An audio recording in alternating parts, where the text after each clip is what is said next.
When I was in my 30s, I lived and taught in Australia. I taught in Sydney at a very old private boys' school. And one of the features of these old schools is that they often have what is known as a cadet corps. And I suppose that in terms of American listeners, you would think of it as a cross between a junior ROTC program, but more as an outdoor adventure program. So yeah, they get together and they do some marching on the playground and that sort of thing. But actually, it's a really wonderful activity that every Friday afternoon for 2 or 3 hours, they do a range of different things. But they need a lot of teachers to help out because there are a couple hundred boys and they'd go all over the city doing various things.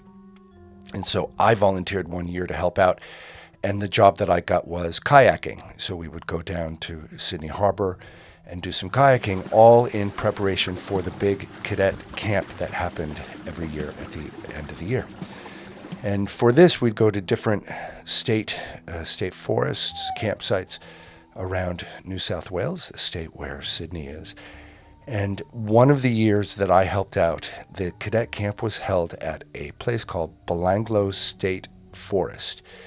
Now, when we told the boys where we're going, they kind of they sort of murmured among themselves, and I had no idea what this was about. So I said to a colleague, "What's up with Belanglo State Forest?"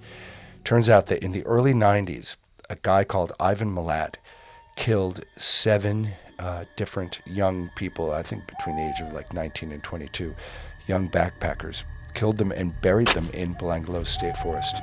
He was eventually caught, convicted, and went to jail for the crimes. But it meant that from the very beginning of the camp, the kids were ready to be kind of freaked out. I thought nothing of it because, the guy was in jail, so what difference was it going to make?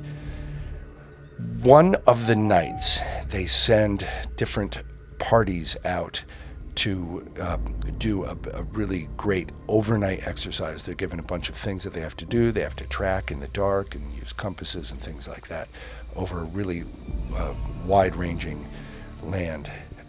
And just to make sure that nothing goes wrong, they do send teachers out on this all-night activity. And so one night I went out in the Jeep and we just were waiting. We were with some of the senior boys who were the officers in the Cadet Corps.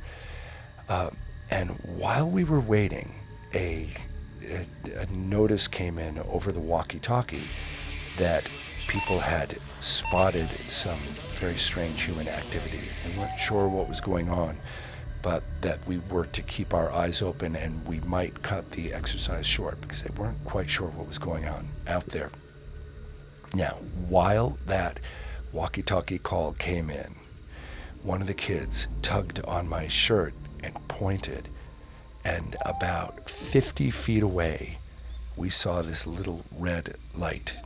Now, our first thought was this somebody out there smoking? It was very believable that you could think of people off the grid sort of camping in the semi-permanently in the park, and maybe they grow some pot out there and are smoking pot or smoking cigarette or something. But as we watched, the little red dot didn't get any bigger or smaller the way that it would with the cigarette. And we realized, as we're being told to watch out for some suspicious behavior, that this was a laser. So I don't know, was it a laser pointing at us to look at us? Was it the sighting on a rifle? But either way, these kids got so freaked out, and the other adults said, "We got to get out of here." So we started running, and man, we would have run for at least a mile or two. And we called to have the Jeep 4Runner come and pick us up, and we found a place to rendezvous, and finally showed up, and we all jumped in the truck and went back to the campsite. I thought it was hilarious. I was actually laughing. I wasn't laughing when we were running. It felt really scary. But by the time we got in the truck, I was just so relieved that I started laughing. But man, these guys who are normally big sort of tough rugby players, they were really freaked out. So I never went back to Belanglo State Forest.